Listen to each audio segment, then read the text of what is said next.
का शीर्षक है प्रेम। प्रेम कोई ऐसा शब्द नहीं है जिससे हम अवगत ना हो, और प्रेम को यदि शब्द कहा जाए तो यह भी उचित नहीं होगा। प्रेम तो एक अनुभव है, सूक्ष्म अनुभूति है। कितना कुछ कहा जाए प्रेम के बारे में, प्रेम तो प्रेम ही है। तो देखें अब सुलोचना बाई अर्थात मौसी जी क्या कह रहे हैं इसके बारे में। शुरू करते हैं। प्रेम प्राण है प्रकृति का, प्राणी का, प्रकृति का, प्रभु का, जड़ चेतन का। प्राणों की गति प्रकृति, प्रकृति में अनेक गुण, अनेक विचार, भावों की तरंग, तरंग से रंगा यह संसार। प्रेम स्थिति, संसार का सार प्रेम। प्रेम न होता तो संसार असार होता। और यह जो पहला पैराग्राफ है, इसके ज्यादातर वाक्य क्या कहें, एक जिसको कहा जाता था पहले कि टेलीग्राफिक लैंग्वेज। टेलीग्राफिक लैंग्वेज यानी जिस तरह टेलीग्राम भेजा जाता था पहले, तो इतने संक्षेप में शब्दों का चयन किया जाता था ताकि थोड़े से शब्दों में इतना सारा भाव समाहित हो जाए। तो यह जो पैराग्राफ है इसमें यही है कि शब्द बहुत सीमित हैं किंतु भाव बहुत गहन है। तो क्या कह रहे हैं सबसे पहले, प्रेम प्राण है प्राणी का। स्वाभाविक है, प्राण होते हुए भी यदि प्राणी के भीतर प्रेम न हो तो वो प्राण कोई प्राण नहीं है, वो प्राण निरर्थक है। या यूं कहा जाए कि प्राणी प्राण होते हुए भी निष्प्राण जी रहा है जब तक उसके जीवन में प्रेम नहीं आता है। उसी प्रकार प्रेम प्राण है प्रकृति का, यानी प्रकृति उस प्रेम के वशीभूत होकर ही सबका लालन पालन करती है, सबको जीवित रखती है, अन्न देती है, फल देती है, अनेक प्रकार के और भी उपादान देती है प्रकृति। साथ ही साथ वो प्रेम करती है अपने प्रिय को, यानी उस पुरुष को। तो प्रेम प्राण है प्रकृति के भी। उसी तरह है प्रेम प्राण है प्रभु का भी, यानी वो प्रभु, वो परमात्मा, वो पुरुष जो प्रकृति के साथ जुड़ा हुआ है। तो एकमात्र सूत्र जो धागा है दोनों को जोड़ने वाला, प्रकृति को और पुरुष को, वो है प्रेम। तो प्रभु का प्राण है प्रेम और प्रकृति का प्राण भी प्रेम ही है। उसी तरह जड़ और चेतन को जोड़ने वाला प्रेम ही है। नहीं तो बिना प्रेम के चेतन भाव तो आता ही नहीं है, इसमें कोई संदेह नहीं होना चाहिए। किंतु उस जड़ में भी जो चेतन विद्यमान है वो एकमात्र प्रेम के कारण है, क्योंकि प्रेम ही चैतन्य है। प्रेम है क्या, ये सब बातें आएंगी आगे, किंतु हम अगर यह समझें कि प्रेम एक प्रकार की बॉन्डिंग है। बॉन्डिंग यानी जोड़ता है एक को दूसरे से। प्रेम जोड़ता है प्रकृति को पुरुष से, प्रेम जोड़ता है जड़ को चेतन से, प्रेम जोड़ता है प्राणी को उसके प्राणों से। अन्यथा होते हुए भी, युक्त होते हुए भी, संयुक्त होते हुए भी वो उसको अनुभव कर नहीं पाता। जुड़ा तो हुआ है जड़ और चेतन, प्रकृति और पुरुष, प्राणी और प्राण, किंतु समझ नहीं पाता प्राणी कि किस तरह से जुड़ा हुआ है। और वो है प्रेम का सूत्र, उसके द्वारा वो उसके साथ अटैच्ड है, जुड़ा हुआ है।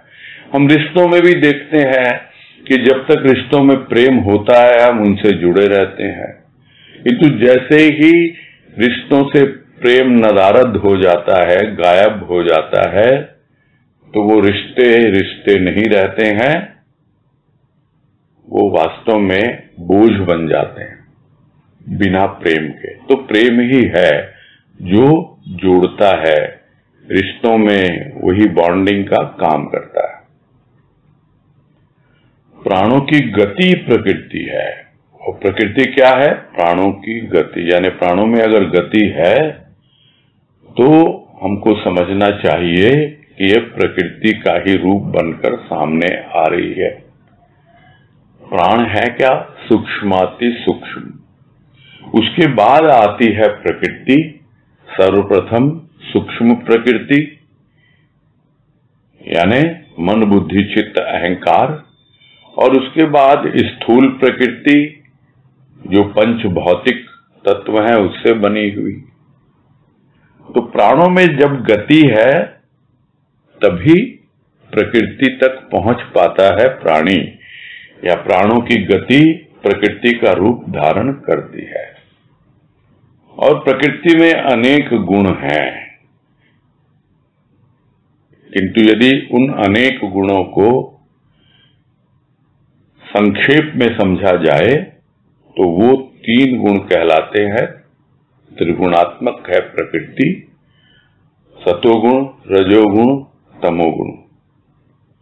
अनेक गुण है। अनेक गुण इस तरह हैं जिस तरह है अनेक रंग हैं, किंतु जिसको कहते हैं कि मुख्य रंग कौन कौन थे? मुख्य रंग हैं लाल, पीला और नीला। आजकल के साइंटिस्ट जो है लाल, पीला और हरा बोल देते हैं, किंतु जो बेसिक कॉन्सेप्ट जो है वो लाल, पीला और नीले का है। और वो 3 रंग मिल करके न जाने कितने रंगों की सृष्टि करते हैं, रचना करते हैं। तो वैसे ये 3 गुण हैं प्रकृति में, और ये 3 गुण मिलकर न जाने कितने गुणों की रचना करते हैं। और उसी के आधार पर अनेक विचार और भाव बनते हैं। कभी वो विचार और भाव ऊपर उठते हैं, कभी वो नीचे आ जाते हैं, और इस तरह प्रकृति चलती रहती है, गतिशील रहती है। ऊपर नीचे, नीचे ऊपर तरंगों का रूप ले लेते हैं भाव और विचार, और यह पूरा संसार उन्हीं तरंगों का रूप है, तरंगित होता रहता है। इसी तरह वायु के झूले में झूलता रहता है। वायु आती है, प्राणों को प्राण देती है और फिर चली जाती है, ऊपर नीचे, नीचे ऊपर। इसी तरह तरंगे हैं, लहरें हैं, और यह संसार सूक्ष्म तरंगों से ही रंगा हुआ है। जिस सूक्ष्म प्रकृति में प्राइमरली 3 गुण हैं, और उन 3 गुणों से अनेक गुण बनते हैं, और उन अनेक गुणों से अनेक विचार और भाव बनते हैं। तो इस तरह पूरा संसार उन्हीं तरंगों में रंगा रहता है, और ये लहरें उठती रहती हैं, बैठती रहती हैं। प्रेम क्या है फिर? प्रेम है स्थिति। जिस तरह है हम देखते हैं कि वेव्स जो होती हैं वो ऊपर भी जाती है, नीचे भी जाती हैं, किंतु वो एक सीक्वेंस में चलती हैं। ऊपर गई फिर नीचे, फिर ऊपर गई फिर नीचे, इस तरह आगे बढ़ती चली जाती हैं तरंगे यानी वेव्स। और उनका जो बीच का, जिसके आधार पर वो तरंगे ऊपर उठती हैं और नीचे जाती हैं, इसको कहते हैं क्रेस्ट है और उसका बॉटम है। और उसका क्रेस्ट और बॉटम का एक डेटम होता है, यानी उसकी एक एक्सिस होती है जिसके आधार पर वो ऊपर नीचे होती है और वो टिकी रहती है। प्रेम वही एक्सिस है, यानी वही आधार है, वही स्थिति है प्रेम, जिसके ऊपर नीचे ये तरंगे उठती हैं भावों की, विचारों की, और प्रकृति अनेक अनेक रूपों में अनुभव में आती है, यह सूक्ष्म प्रकृति। तो प्रेम एक ऐसी स्थिति है जिसको अनुभव कर ले और उस स्थिति में पहुंच जाए और वहां स्थित हो जाए, तो जो कुछ भी ऊपर नीचे हो रहा है दुनिया में, जो भी लहरें उठ रही हैं भीतर में विचारों की, भावों की, उन सब से निरपेक्ष होकर, तटस्थ होकर वो अपने आप को देख सकता है, अनुभव कर सकता है। और वही स्थिति कहलाती है कि प्रेम की स्थिति में है वो।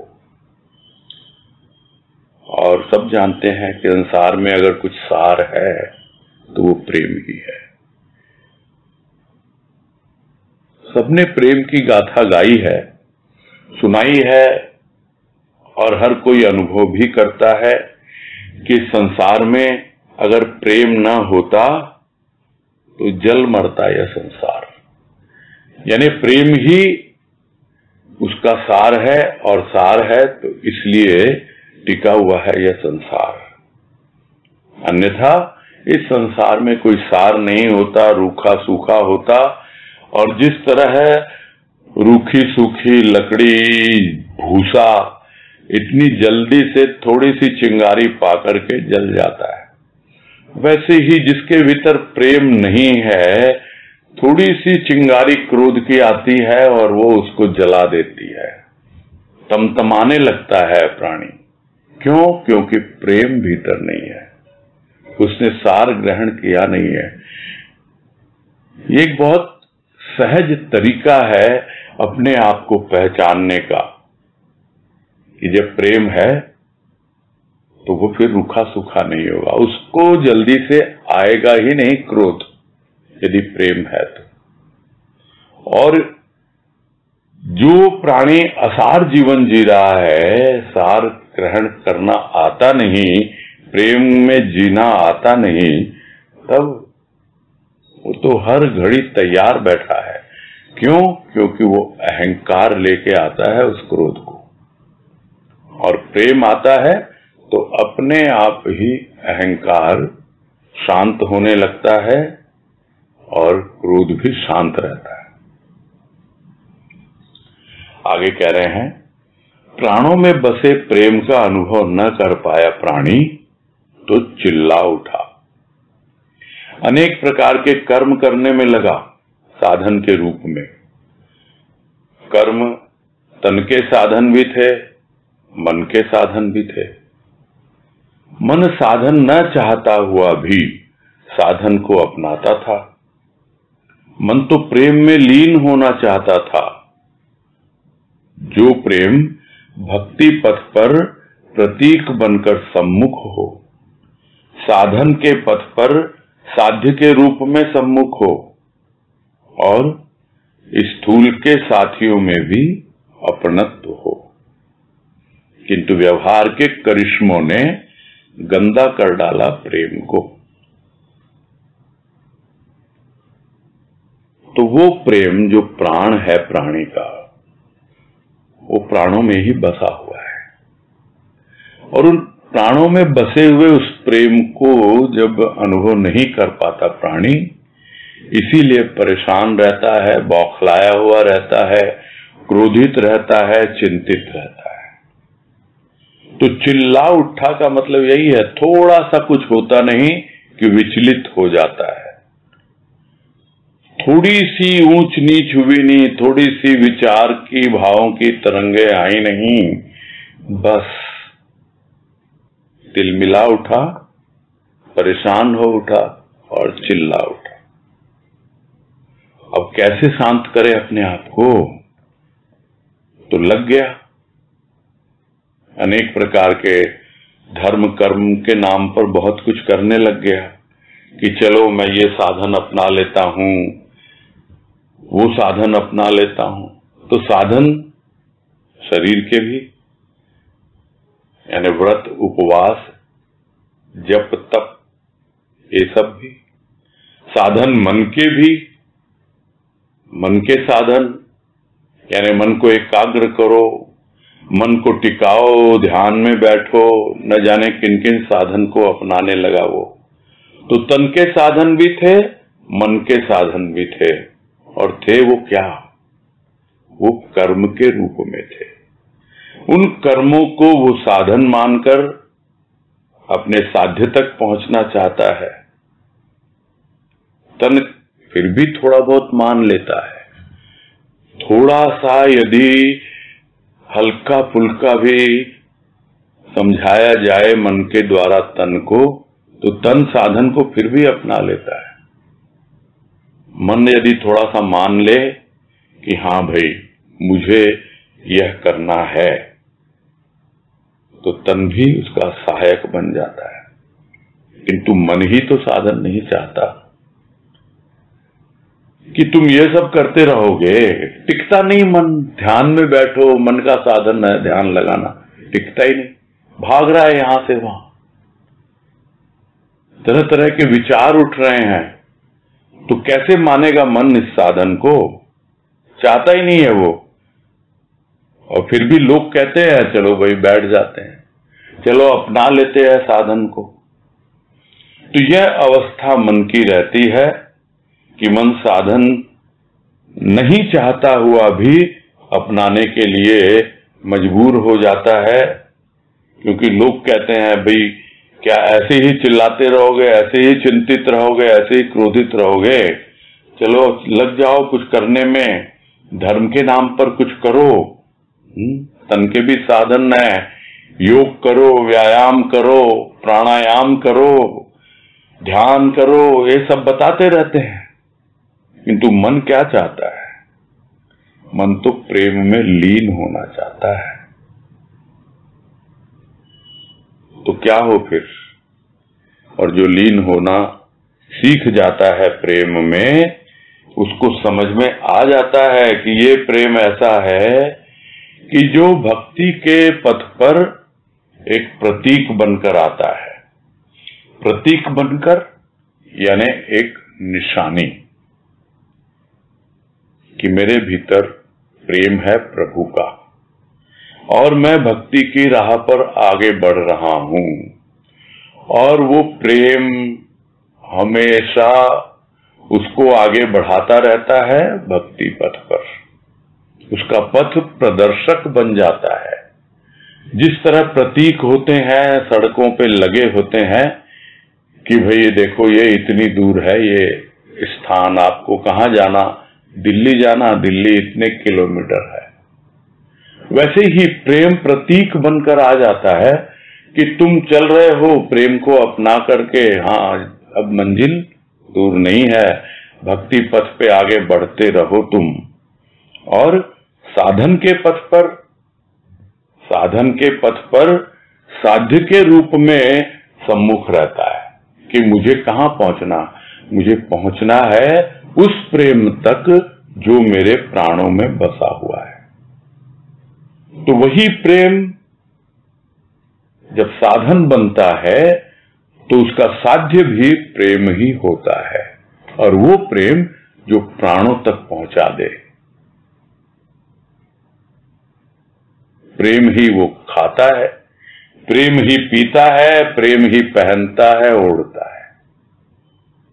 ये बाहर का खाना पीना उड़ना नहीं है, ये भीतर का, सूक्ष्म का, यानी उसके साधन के पथ पर हर अवस्था में प्रेम ही साधन है, प्रेम ही साध्य है, और वो जो साधक है उसे भी प्रेम के अलावा और कुछ नहीं चाहिए। तो भक्ति पथ पर वो प्रतीक बनकर आगे बढ़ाता है, और जब साधन बन जाता है प्रेम, और उस साधन के पथ पर वही साध्य उसका सम्मुख रहता है, और स्थूल का जीवन अपने आप ही प्रेम उसका वितरित होता है। क्यों वितरित होता है, किस तरह होता है? तो जो एक आध भजन में हम गाया करते हैं कि प्रेम जो देते हैं प्रभु को, तो हम भी हैं सबको प्यारे, क्योंकि हम प्रभु को प्रेम कर रहे हैं। और वो प्रभु है कौन? वो प्रभु जो हमारे प्राणों में बसा हुआ है, वही तो है, वही तो प्रेम रूप है। तो हम उस प्रेम को ही प्रेम देते हैं। प्रेम जो देते हैं प्रभु को, तो हम भी हैं सबको प्यारे, यानी जो स्थूल के साथी हैं उनको भी हम प्यारे लगते हैं, उनसे भी हमारा अपनत्व बना रहता है। तो यदि प्रेम ही आधार हो और प्रेम ही व्यवहार हो, तो फिर कहीं कोई कमी नहीं है। किंतु जो दुनियादारी का व्यवहार, जो स्वार्थ और अहंकार से भरा हुआ है, वहां पर क्या होगा? वो प्रेम को गंदा कर डाला। उस स्वार्थ ने, उस अहंकार ने जो अपना व्यवहार का करिश्मा दिखाया, व्यवहार के करिश्मों ने, करिश्मा तो वैसे चमत्कार होता है, करामात कह लो उसको, तो क्या करामात दिखा दी भाई, ऐसा क्या किया? तो यहां पर यह एक तरह से व्यंग कसा गया है संसार के व्यवहार पर, कि प्रेम तो है नहीं और व्यवहार कर रहे हैं, और प्रेम का प्रदर्शन कर रहे हैं, झूठा प्रदर्शन कर रहे हैं कि हम तुमको कितना प्यार करते हैं। तो यह जो व्यवहार का करिश्मा है, इसी ने तो इस प्रेम को गंदा कर दिया, दूषित कर दिया। नहीं तो प्रेम तो इतना निर्मल और स्वच्छ, जिसको अनुभव में आ जाए उसको बस और कुछ नहीं, चाहे वो भक्ति के मार्ग पे जा रहा हो या उसने कोई साधन अपना रखा हो, सब कुछ उसके लिए वो प्रेम ही हो जाता है। आगे है, स्वार्थ आया, मोह आया, अहंकार आया, अनेक प्रकार के भले बुरे विचार आए, निर्मलता कादा बनी, साधन तथा भक्ति का पथ भी कंट का किरण बना, क्योंकि त्याग को अपनाया, प्रेम को न अपनाया।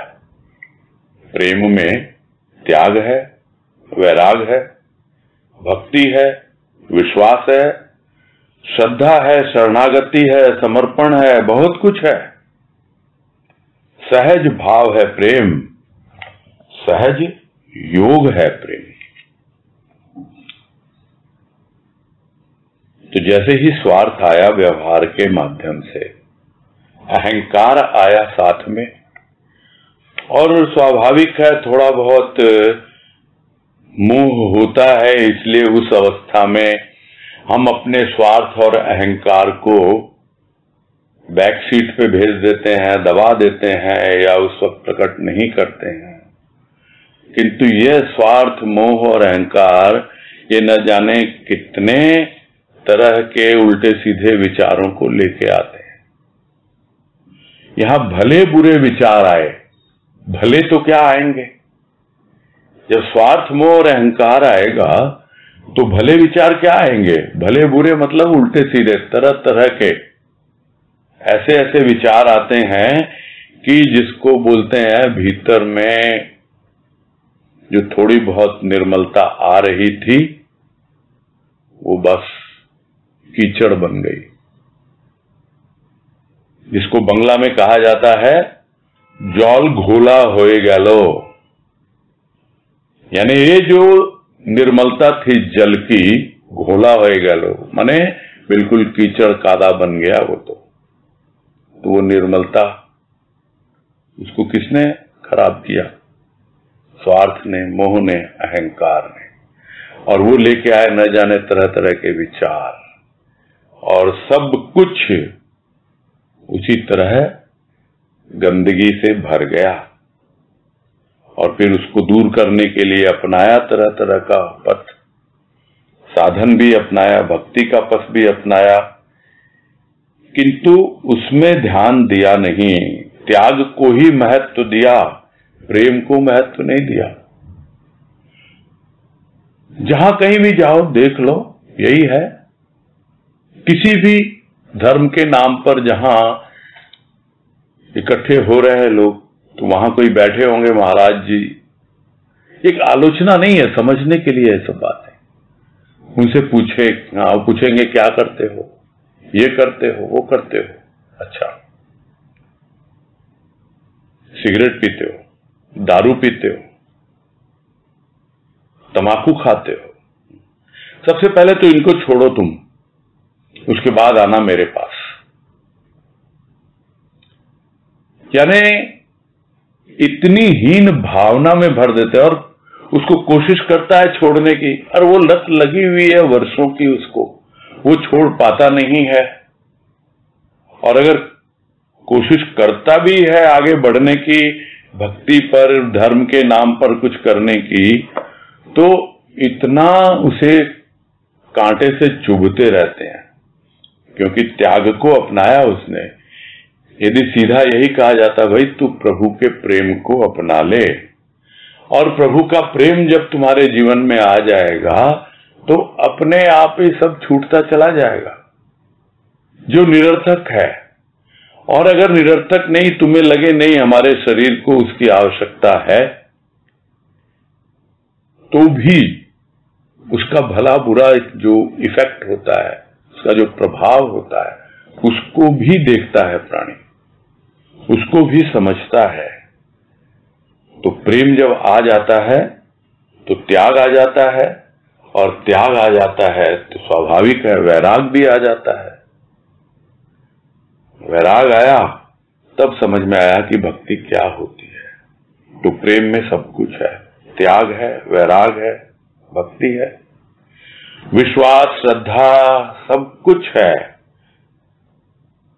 और स्वाभाविक है शरणागति और समर्पण। ये सब शब्दों के ऊपर तो अलग अलग लेख लिखे हुए हैं, तो अब इसको क्या व्याख्या करें हम, सब समझा हुआ है हमारा। शरणागति प्रारंभिक अवस्था, श्रद्धा करेगा तभी शरणागति में आएगा, और धीरे धीरे जब विश्वास बढ़ता चला जाएगा तो समर्पण घटित होने लगेगा। तो यही तो सिंपल सी बातें हैं जो भक्ति करते हुए और प्रेम के माध्यम से जो भक्ति करता है, प्रभु से प्रेम करता है, उसको सब कुछ समझ में आने लगता है। बहुत कुछ है उसके लिए। तो भाव अपनी जगह है, और सहज रूप में जो भाव आता है वो है प्रेम। यानी प्रेम इतनी सहजता दे देता है हमारी भाव के प्रति, और भाव में जब प्रेम आ जाता है तब तो कहना ही क्या। यानी प्रेम और भाव फिर इतने सहज हो जाते हैं कि हमारा योग सहजता से हो जाता है उस प्रेम से और उस भाव से। तो प्रेम क्या है? सहज भाव है। प्रेम क्या है? सहज योग है। योग मतलब जुड़ना। प्रेम जो पहले भी बात आई कि एक बॉन्डिंग है, एक जुड़ाव है। हम बड़ी सहजता से प्रेम के द्वारा अपने प्रभु से जुड़ जाते हैं। आगे कह रहे हैं, त्याग स्वतः होता है तो वैरागी बन जाता है, और अनुरागी बन जाता है अणु अणु का, प्रेमाभिलाषी बनकर। प्रेम में साधन अपनाने नहीं पड़ते, साधन स्वतः बनते हैं। भक्ति, शक्ति, शरणागति, समर्पण, ये सब प्रेम के ही प्रतिरूप हैं। प्रेम नहीं तो भक्ति के कर्म केवल मनोविलास हैं, केवल बातें, समर्पण नहीं। प्रेम में ही शरणागति, समर्पण, भक्ति, विश्वास आदि का रूप बनता है। प्रेम अवस्था बना देता है और देता है कुछ ऐसी अनुपम अनुभूति कि प्राणी विमग्न हो जाता, कहना नहीं बनता। प्रेम का प्रशस्त मार्ग आनंद से ओतप्रोत है, क्योंकि प्रेम में सरसता है। शुष्कता तो आनंद से वंचित रखती।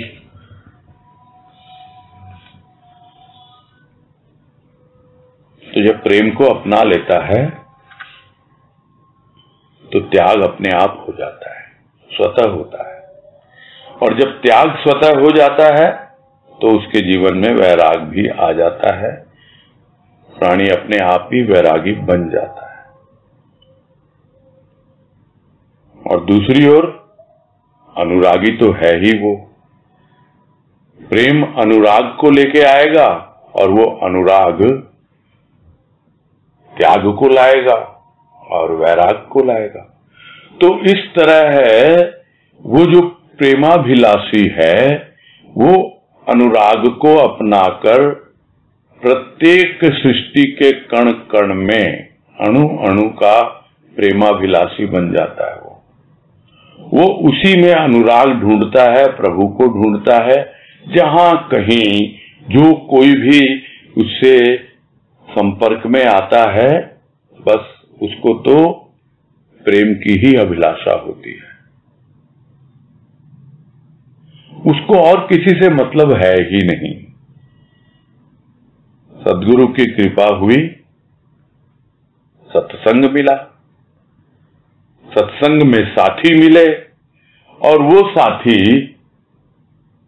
जब प्रेम की अनुभूति देते हैं और वो प्रेमाभिलाषी हो जाता है तो अपने आप ही उसको समझ में आ जाता है और बरबस उसकी कलम चल पड़ती है। जो भजन की पंक्ति में कहा गया कि बस तेरे दरबार से सरोकार रखता हूं, बस तेरे दरबार से सरोकार रखता हूं, प्रेमी हूं मैं, प्रेमियों से प्यार करता हूं। वो तो अणु अणु में, कण कण में प्रेमाभिलाषी होता है।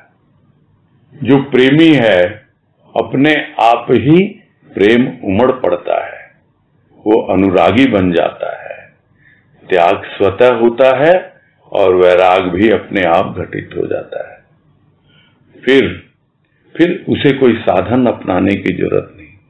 वो जो कुछ भी करता है प्रेम के वशीभूत होकर करता है और अपने आप वो आगे बढ़ता चला जाता है और वही साधन स्वतः बनते चले जाते हैं। किसी से पूछना नहीं पड़ता कि मैं करूं तो क्या करूं। उसका प्यारा प्रियतम परमात्मा जो उसके प्राणों में बसा हुआ है, वो वहां से उसे संकेत देता है, तू बढ़, आगे बढ़। इस तरह वो प्रतीक बनकर, वो प्रेम संकेत बनकर उसे आगे खींचता रहता है। साधन बनाने नहीं पड़ते, अपनाने नहीं पड़ते। अपने आप जो कुछ वो करता चला जाता है, दूसरों के लिए वो एक उदाहरण स्वरूप बन जाते हैं और लोग कहते हैं इसने तो यह साधन अपनाया। क्या साधन अपनाया? जिसको प्रेम जैसा धन मिल गया, उसके लिए वही साधन, और बनता चला जाता है, आगे बढ़ता चला जाता है प्राणी। और ऐसे में भक्ति क्या होती है, शक्ति क्या होती है, शरणागति, समर्पण, ये सब क्या होती है, वो उसके बारे में सोचता ही नहीं। किंतु अनुभव में आने लगता है कि यह सब तो इस प्रेम के ही प्रतिरूप हैं, यानी इसी का रूप है। इस प्रेम का ही प्रतिफल है। प्रेम किया तो अपने आप भक्ति आई, भक्ति आई मतलब शरणागति आई। प्रेम किया तो अपने आप समर्पण हो गया। शरणागति में फिर भी थोड़ा सा प्रेम का अंश होता है, किंतु समर्पण तो बिना प्रेम के घटित हो ही नहीं सकता।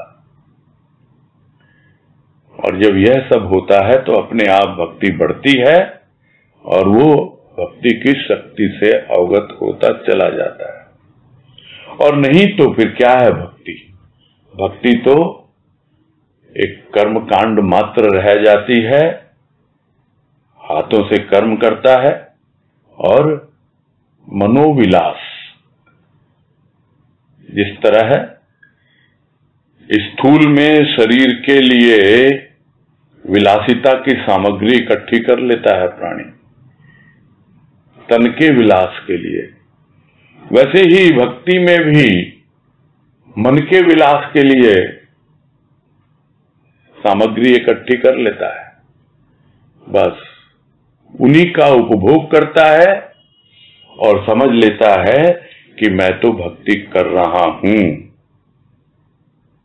यदि प्रेम नहीं है तो वो भक्ति स्थूल रूप में कर्म कांड है और सूक्ष्म रूप में मनोविलास है। ये बात बड़ी अच्छी तरह से स्पष्ट हो जानी चाहिए और ये एक जिसको कहते हैं अंडरलाइन करने का वाक्य है कि प्रेम नहीं तो भक्ति के कर्म केवल मनोविलास है, या तो ऊपरी कर्म है या उसके नाम पे जो भी कर रहे हो मन बहलाने के लिए कर रहे हो, बहलाने के लिए भी नहीं, विलासिता, लग्जरी, ये एक ऐसी मेंटल लग्जरी हो जाती है। प्रेम है नहीं, बस विलास में लगा हुआ है। समझना चाहिए कि केवल बातें बनाने से नहीं होता है। समर्पण प्रेम चाहता है, प्रेम समर्पण मांगता है। सिर्फ बातें करने से तो समर्पण नहीं होगा। प्रेम होगा तो शरणागति भी आएगी, समर्पण भी आएगा, भक्ति भी बढ़ेगी और विश्वास भी बढ़ेगा। तो इस तरह प्रेम के द्वारा सब चीजें अपने आप ही घटित होती जाती हैं, बढ़ती चली जाती हैं और प्राणी अपने साध्य तक पहुंचने के लिए हमेशा तत्पर रहता है। और तत्पर क्यों रहता है? क्योंकि प्रेम उसकी ऐसी अवस्था बना देता है, ऐसी अनुभूति देता है कि सब कुछ भूल जाता है, वो पूरी तरह उसी में मग्न हो जाता है। यहां विमग्न से तात्पर्य है पूरी तरह निमग्न हो जाना, उसी में डूब जाना। कहना नहीं बनता, नहीं तो विमग्न हम समझें तो कोई कहेगा मग्न का विपरीत भाव है विमग्न हो जाना, किंतु यहां जो भाव है कि प्रेम ऐसी अवस्था बना देता है, एक ऐसी अनुपम अनुभूति दे देता है कि पूरी तरह उसी में मगन हो जाता है प्राणी, और वो कुछ कहता सुनता नहीं है, जरूरत भी नहीं है उसको। वो तो अपने प्रभु के प्रेम में उसी मार्ग पर आगे बढ़ता चला जा रहा है। और वो जो प्रेम का मार्ग है वो बिल्कुल प्रशस्त मार्ग है।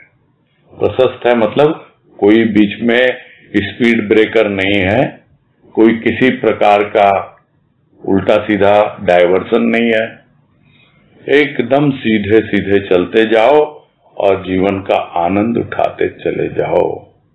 क्यों?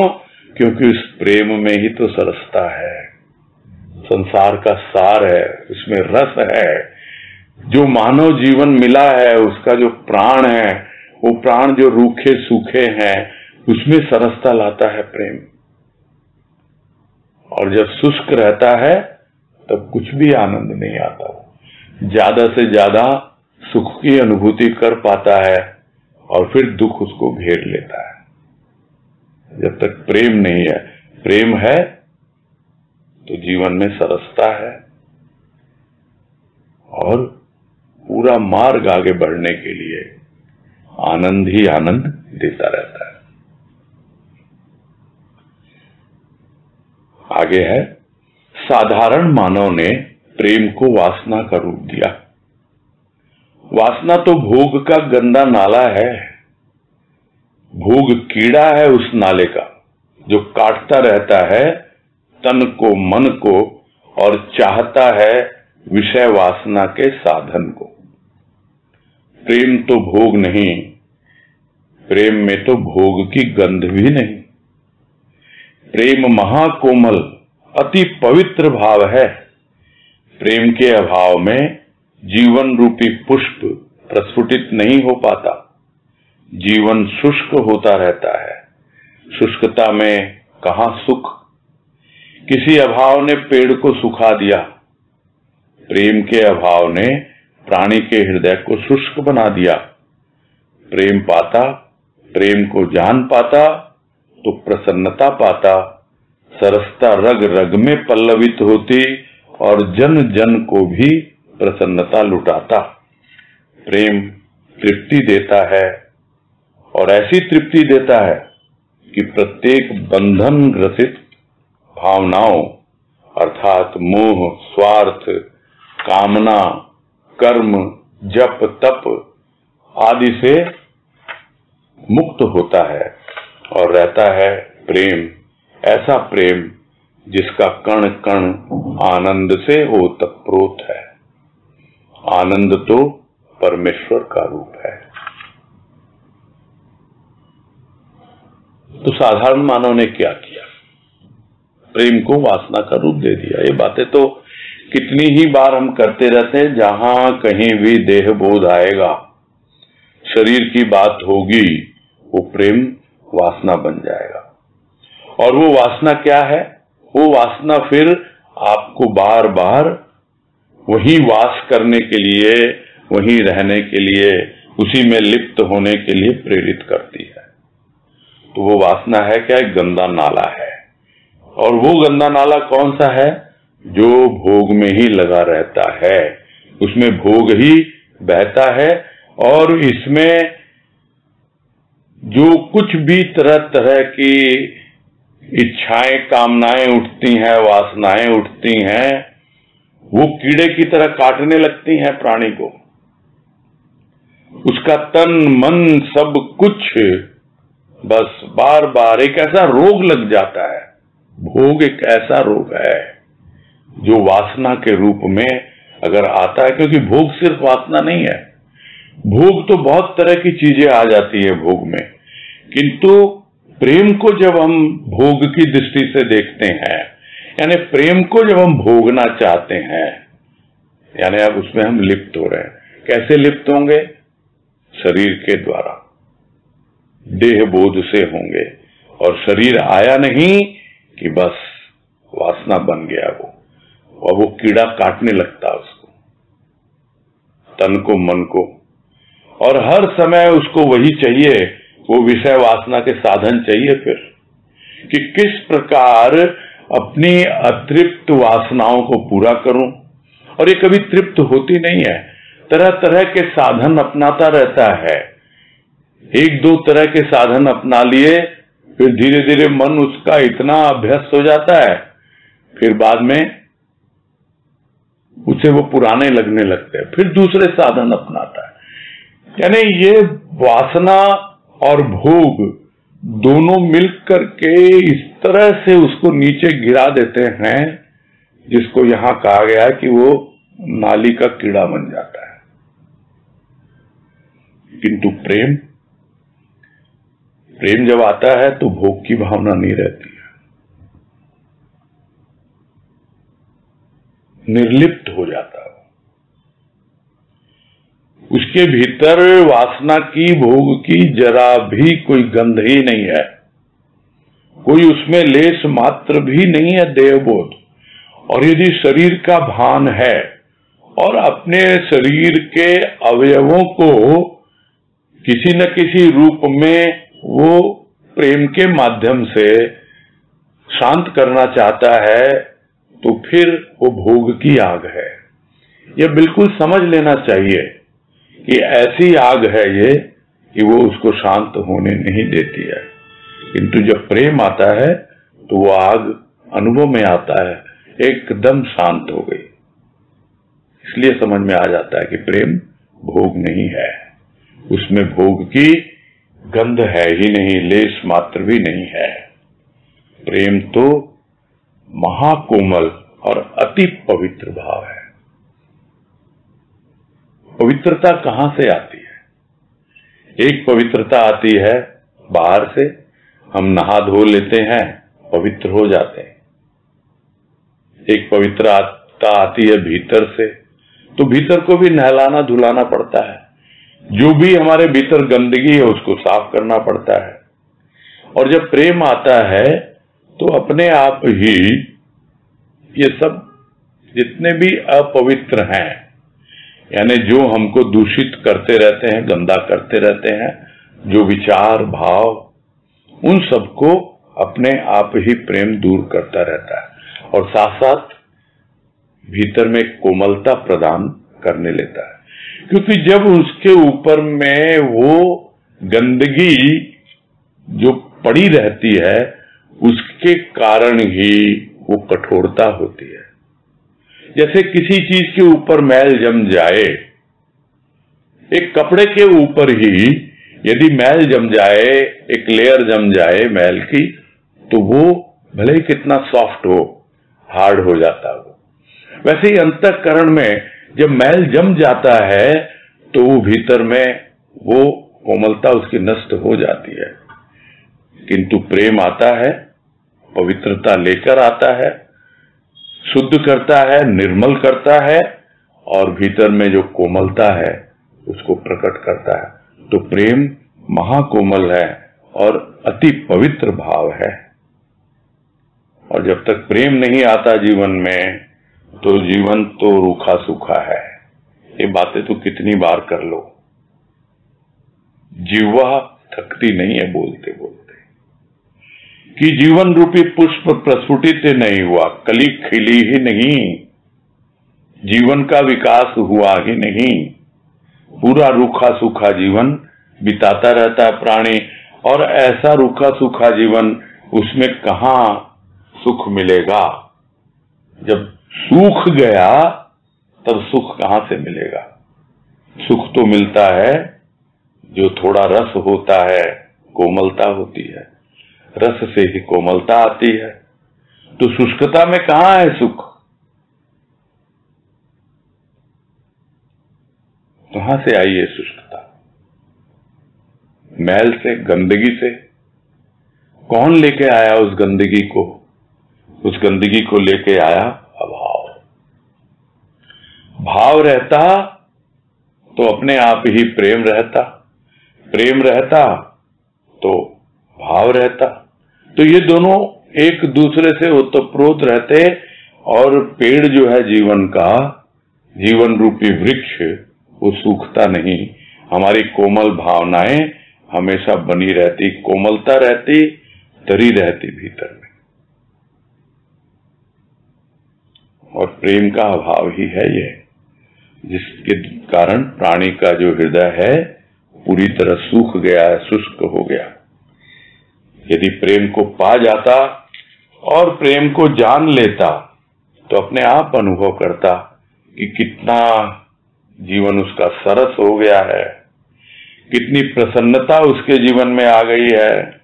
रग रग में उसको सरसता बहती हुई, पल्लवित होती हुई जो रूखी सूखी कलियां वो खिलती हुई अनुभव में आती और उसकी सौरभ अपने आप ही लोगों तक प्रसारित होती और जन जन को भी उस प्रसन्नता का अनुभव होता या वो लुटाता, क्योंकि वो खुद तो तृप्त है ही। प्रेम ने उसको ऐसी तृप्ति दी है और प्रेम ऐसी तृप्ति देता है